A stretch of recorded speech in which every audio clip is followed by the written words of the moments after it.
shortly after T0. And once we pass the T-minus 40-second mark, we still have the ability to recycle the count under certain conditions back to T-minus 40 seconds and then hold there to assess what happened and if we can proceed again to T0. Exactly. However, once the water for the deflector system begins flowing at T-minus 10 seconds, any issue after that would be an automatic scrub for the day, as the teams would need to refill the deflector's water tanks as well as the propellant storage tanks over at the tank farm before we're able to make another attempt. Now, it is just so unbelievable that it's just been only a little over a month, and we are just a few minutes away from Flight 6. The crowd here is building up. We've got a much larger crowd here than when we were launching at 4 or 5 in the morning. Yep. Out here. So very exciting to have an afternoon launch to have all the employees here. Exactly. Now, just as a reminder, that T-minus 40-second hold, if we opt to use it, everything is still potentially go for launch. So nothing to be worried about there. At that point, basically up until T-minus 40 seconds, all aborts are just holds. This would allow the team to wait for final checkouts to assess propellant levels, engines, avionics, vehicle pressurization, range, weather. Occasionally we've had shrimp boats lingering in the past, but that doesn't sound like that is the case today. Yeah, not today. No shrimp boats, which is great. Everything so far is looking good. We're getting really excited here, just a few minutes away. We're going to go back, send it over to Dan in Starbase. How's it going, Dan? It is still going great, just coming up on about 3.5 minutes away, so we should be done with our prop load on ship momentarily. Then about 30 seconds later, we'll close out on booster. Our flight control team on board, or in the building just behind me, not on board. Some of them might wish they were on board. Flight control team in the building behind me, they're going to have a lot of work to do right after we lift off, as we still have a lot of manual checks that happen on the tower prior to the flight director, who's going to be Tristan Pierce again today, giving a manual command to bring the booster back to the launch site. And the tower did just incredibly well on the last flight. We didn't lose any of our required redundancy for a catch, so we're hoping to see that again today. A lot of the team, really putting armor on the tower, making all of those things work, played a huge role in making that catch possible, and looking forward to hopefully seeing that happen again. And of course, sending our first payload to space. You can see the banana. It's very tightly secured, but I assure you it does have some room to float around. So once we're in a zero gravity environment, we should see our first Starship zero gravity indicator putting on a little bit of a show. And that's looking right in. That's where we're going to have Starlinks. That's our PEZ deployer. So getting its ride to space. So coming up on about 2.5 minutes, we are closing out on all of our prop load. Just heard that our fill drains are starting to close, so that means we're no longer going to be flowing propellant into the booster and the ship. We're going to do what's called pushbacks. So all of that propellant in the ground systems is going to get pushed back to the tanks, clear out everything around the pad right before we light those 33 engines and take off. Just quick reminder, you're going to see fire start at the bottom. You're going to see the deflector start at about 10 seconds before launch. Lots of water to help dissipate all that heat, all that sound. And then the engine starting up in 3 different groups. And then about a second after T0, we should see liftoff.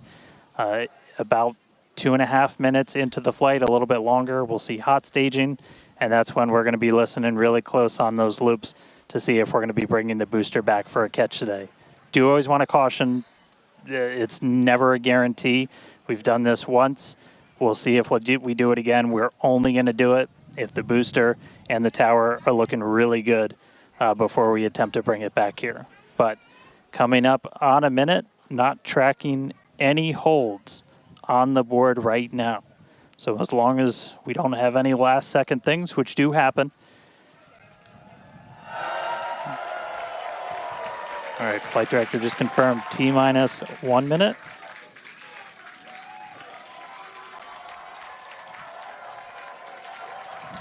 Key moment to look at in 10 seconds, that T-minus 40.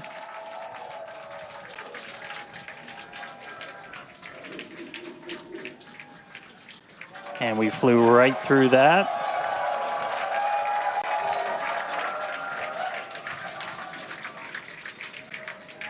Flight directors go for launch. All right, we're now T-minus 20 seconds until liftoff of Starship Flight 6. This will mark our second attempt to catch the Super Heavy booster at the launch tower, as well as 10, 9, 8, 7, 6, 5, 4, 3, 2, 1.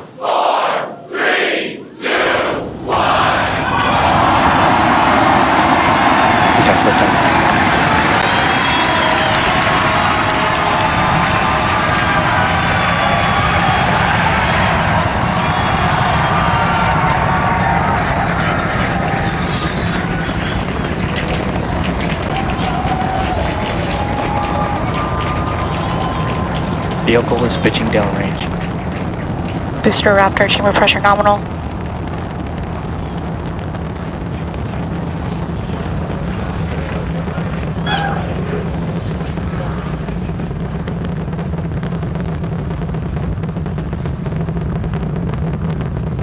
Booster and ship, avionics, power, and telemetry nominal.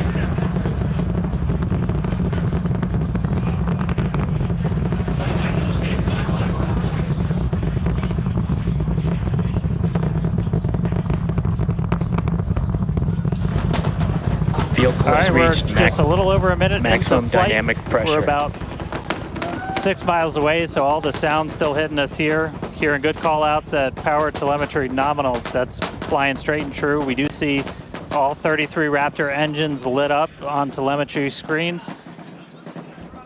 At this point, we've passed through that point of maximum aerodynamic pressure, that max Q. Now, coming up in just a little over a minute from now is going to be hot staging. So we're going to see the 6 engines on the ship ignite while still attached to the booster. Just before that, we'll see all but 3 center engines on the booster shut down. In what we call MECO, it's most engines cut off instead of main engine.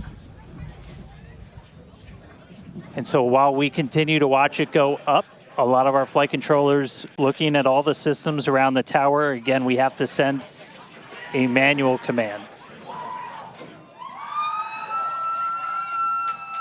Just about 30 seconds away from hot staging.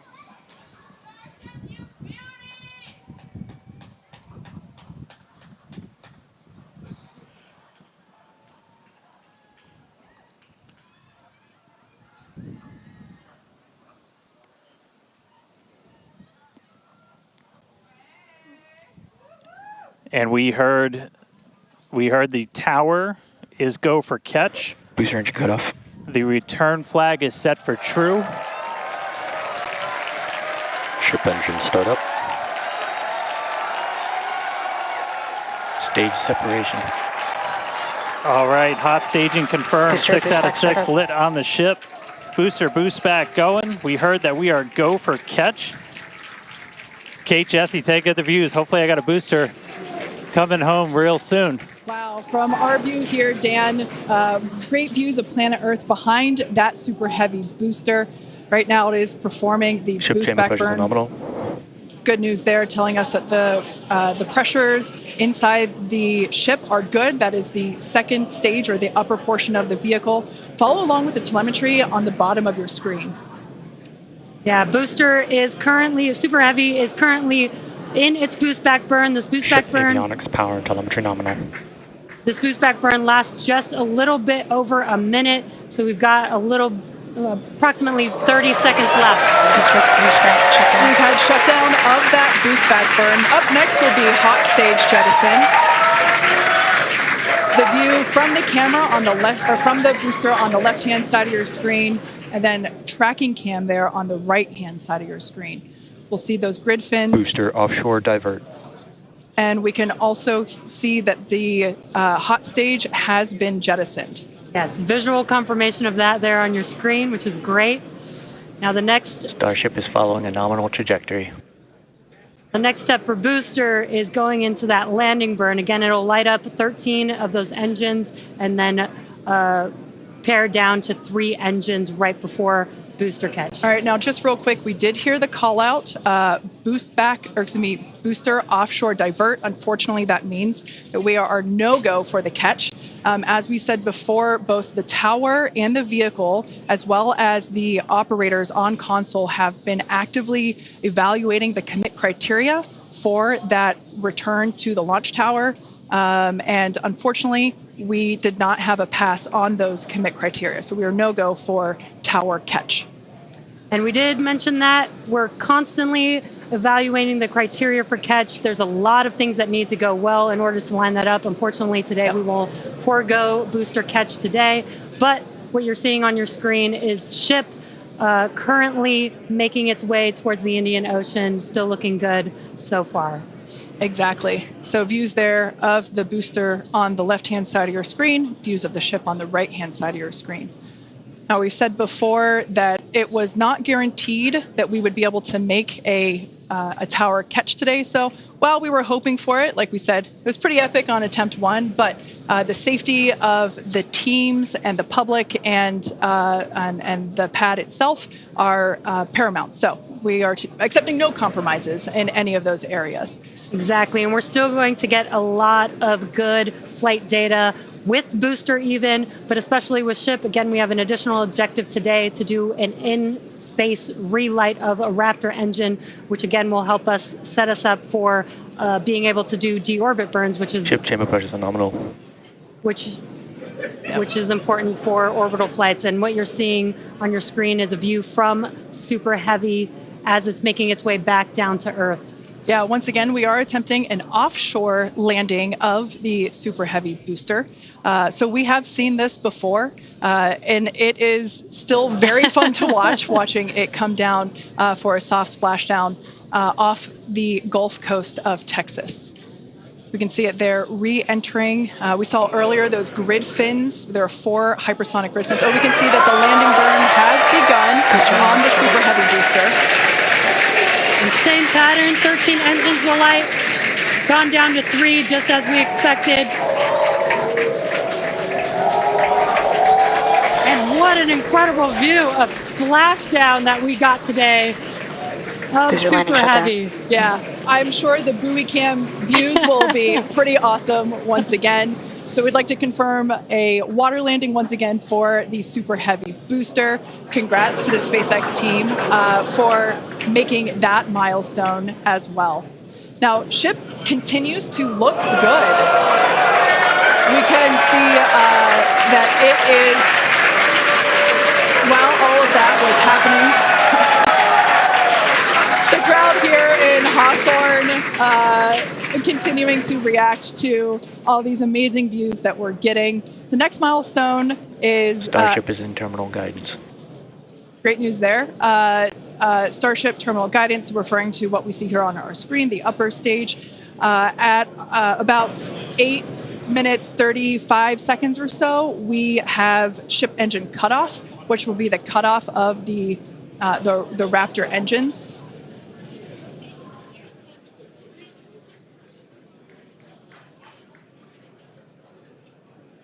We can see on our screen ship giving us some incredible views brought to us by Starlink.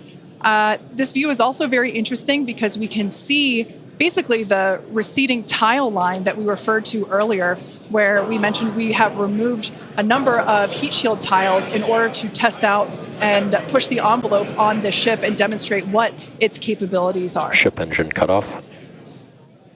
And there we just heard call out for SECO, ship engine cutoff. Great news there. Everything continuing to look awesome for ship.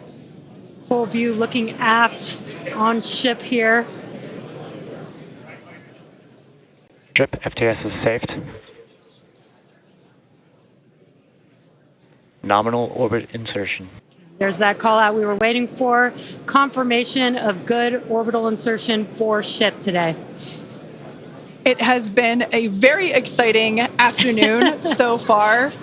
We'd like to send it back over to Dan, who can give us that live view experience. Dan, once again, are you okay after witnessing another Starship launch? Yeah, totally fine. This is not a deorbit burn. Want to stress that we're on a trajectory where if we didn't fire off the engine at all, we are definitely coming home. Ooh, seeing some some thunderstorms down on the ground. That's pretty cool.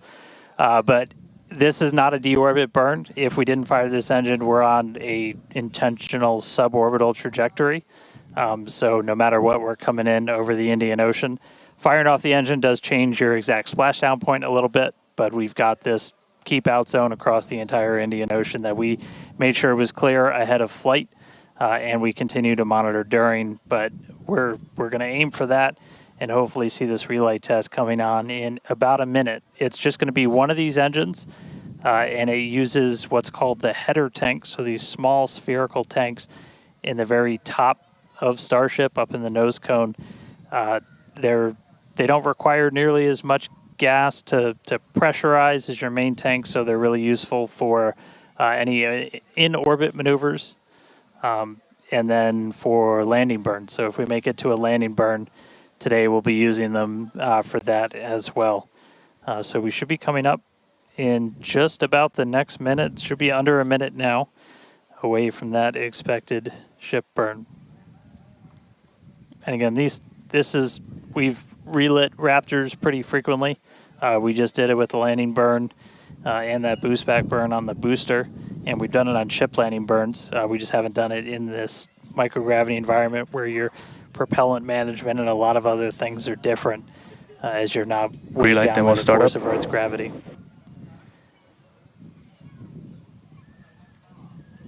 And just heard the call out for startup.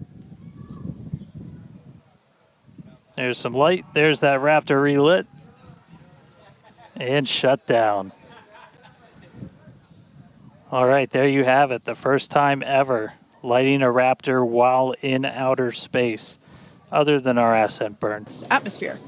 As a reminder, one of the main goals of today's flight test is for the ship to make it through the extreme heat of reentry and where we don't enter in rather quickly, and that results in pattern or design that we don't have to refurbish. We can just continue to use it over and over again, and that's why we're changing some of those tiles and moving stuff around, removing a lot of those tiles as Kate is transonic around T plus 1 hour and 2 minutes or so. Obligatory shout out to the entire avionics team on Starship. And there's that nose down orientation.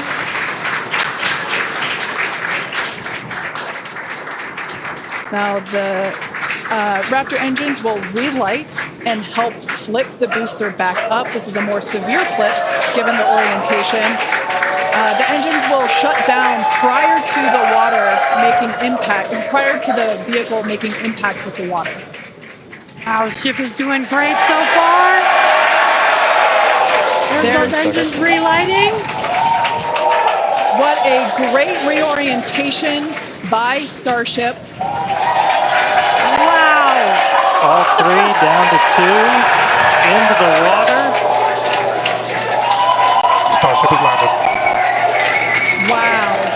And we have ship splashed down in the Indian Ocean. Some awesome buoy cam action here. Daylight views. Incredible. We really pushed the limits on ship and it made it all the way back down to Earth. I am shocked, to be honest. I think many folks are.